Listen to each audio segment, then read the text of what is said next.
kid's mom packed him beef jerky in his lunch every single Friday. One morning, she throws some beef jerky in a Ziploc bag for him. Pretty normal. Well, he's sitting down for lunch and one of his friends knows he has beef jerky. His friend asks, "Hey man, can I get you beef jerky today?" "Sure bro, here." He trades the beef jerky for a bag of chips. Now he's sitting there eating his chips while his buddy is munching on the beef jerky. He's scarfing it down. That's when his mom texts him. The text says, "Do not eat the beef jerky. I accidentally put dog food in the bag." Oh God, no. Now he's taking a look at his friend who's eating this and he's like, "Yeah, that looks like dog treats." At first he's like, "I'm not gonna say anything," but that's his friend. He has to, so he does. "Hey, bro, my mom just texted me. She accidentally packed me dog treats." "You're eating dog food?" "What? What do you mean? They're not bad, man. I'm gonna keep eating them."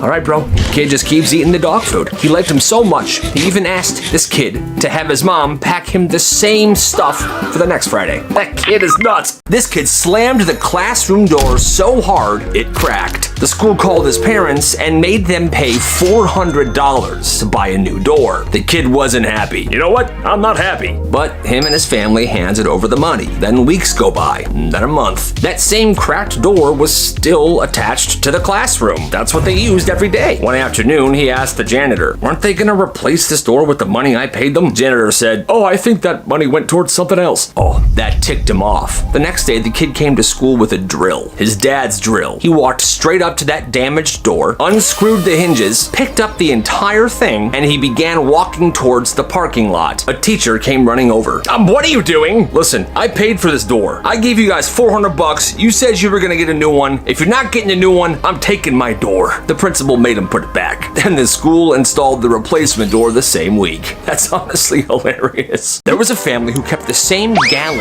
of unopened chocolate milk for 6 years. When the dad bought it 6 years ago, nobody was allowed to drink it. He was convinced that unopened food and beverage would become a collectible and rare over time. He started referring to the milk as an investment. Every few months, he would take it out of the fridge, polish it down, and put it back in the exact same spot. The kids weren't even allowed to move it. One afternoon, the son was moving it around looking for a juice box in the fridge. "Careful! That could pay for your college one day." Sure it will, Dad.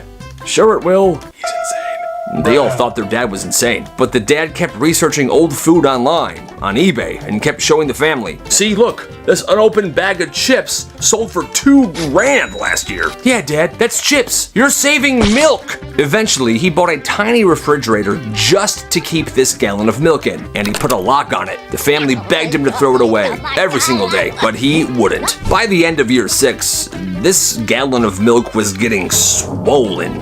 And one night, they heard a pop coming from the garage. He goes in there. The milk carton had exploded in that tiny fridge that he bought. The smell was so bad, they had to hire a crime scene cleanup company to come and clean it up. This kid said his dad wouldn't stop crying for days. That's pretty sus. This kid's dad came up with the weirdest punishment of all time. This kid got a bad grade on his report card. His dad wasn't too happy. "You know, kid, I'm not too happy." So he wanted to ground him, but he wanted to do something different. So he came up with this thing called Carry Gary. You see, Gary was a garden gnome that sat on the front porch, and his new punishment for whenever his kid got in trouble was that if you're in this house, you have to be carrying Gary. So every time this kid would come home from school, he would have to pick up the garden gnome and carry him around for the rest of the night until bed. He wasn't allowed to set Gary down beside him. He had to constantly be carrying Gary, even during dinner, watching TV, going to the bathroom. Now, if his parents ever caught him setting Gary down, the punishment time would reset. "Oh, you put him down. Another week starts now." "Aw, man!" One afternoon, his friend came over, and he saw this. "Whoa, what's going on?" His friend was in the kitchen making a grilled cheese, holding Gary. "Oh, making a grilled cheese. What's with the garden gnome?" "First of all, his name's Gary. Second of all,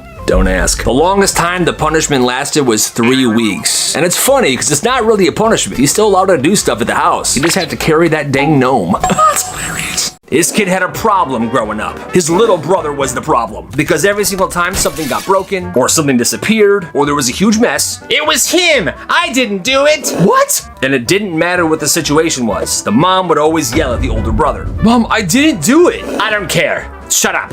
He was constantly getting grounded. After the 10th time, this kid goes to Walgreens and he buys a disposable camera. From that day on, it never leaves his pocket. Anytime he sees his little brother doing something that he knows he's gonna blame him for, he snaps a picture. Coloring on the walls. Later, who colored on the walls? It was him! But he wouldn't say anything just yet. He saves up these moments for weeks. He even takes the grounding until one day he goes to Walgreens again and he drops off the camera to develop the photos. When he gets them back, he sits his mom down at the table. Mom, I want to show you something. What? You know every single thing that my brother blamed me for, that you grounded me for? Blamed you because you did it. Oh yeah? Well, look at this. That's the vase. There he is. He broke it. That's him with a crayon drawing on the wall. That's him hiding the remote in the bathtub. Cold, hard evidence right there in her face. And you know what she does? She grounds him for disrespect. Guess it doesn't matter what you do. Your mom doesn't like you. That's that. This kid got half the school to pay for something that didn't exist. On Monday morning, he walked into school holding a clipboard. At the top of it, the clipboard said waiting list. And that's it. And then there were slots for names. Well, he starts talking about it and showing people. And they ask him, hey, waiting list for what? He says, I actually can't tell you, but it's awesome. You want on the list? Sure. It's just $2 to secure your spot. Okay, sure. Here, kid pays. Gets his name added to the list. And how it usually works is people start noticing. And that's exactly what they did. And then they were curious as well. Now, not everybody was dumb enough to sign up and pay for a waiting list spot for something that they had no idea about, but a lot of kids did. By the next day, word had spread a bunch. And more kids wanted on the waiting list. But that's when he upped his game. The waiting list is actually full, you guys, but we did add 10 more spots. It's just $5 this time to hold it. And everyone did.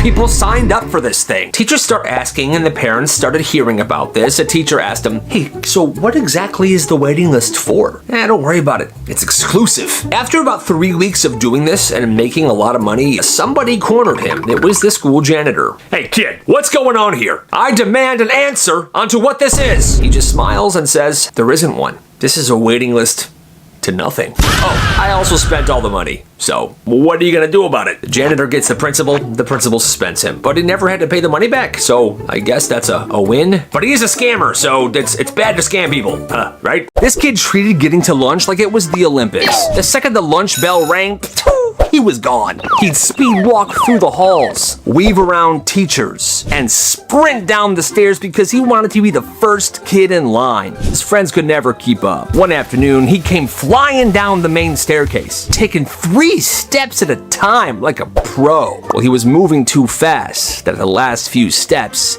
he fell, and he fell bad. The cafeteria doors were right there. Everyone was coming behind him, and they all saw it, pointing at him, laughing. Loser! His own friends walked past him, and one of his friends looked down at him and said, bro, if you get up and hurry, you can still be first in line. Well, that awoken something in him, because he got up, and he limped his way to the cafeteria, and somehow he was second in line. Yes! But after school that day, his knee was so swollen, his mom had to take him to the doctor, who was so proud of what he accomplished. But the next day, he took a little bit more time getting to lunch.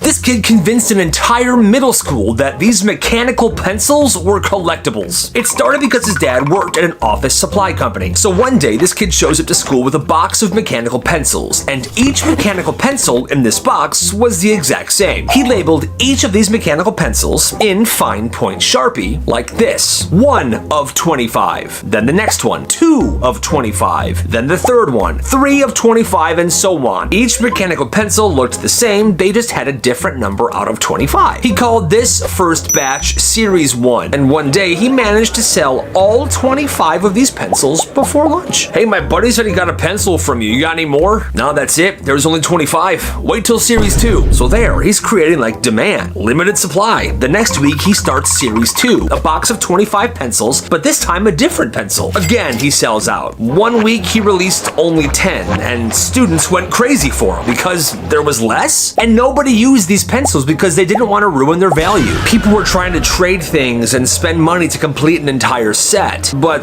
the most popular kid in the school had emerged. It was the kid who bought 1 of 25 of Series 1, and he said he was never selling. That's crazy. This kid went to his friend's house and noticed that every single cabinet in the kitchen had locks on it. The weird part though, his friend was in 8th grade. Why would there be locks on the cabinet? He thought, his parents must be controlling. Well, one day he finally asked, yo, what's with all the locks in the cabinets? His friend just said, my dad. Apparently, this kid's dad would sleepwalk every night. He would wander into the kitchen completely asleep, open every single cabinet, and eat whatever he could find. Chips or cookies, even leftover pizza, he would just smash it. He was once caught grabbing peanut butter straight from the jar and feeding it to a picture of the family dog on the wall. One night he made himself scrambled eggs. And every time he would do this, the kitchen looked like an absolute tornado blew through there the next morning. Cabinet doors open and food and drink everywhere. After months of cleaning up this horrible mess, his wife, this friend's mom, finally locked every single cabinet. So now, instead of sleepwalking every night and eating random food, he would just be making tons of noise trying to break in to the locked cabinets. Way to go, Dad!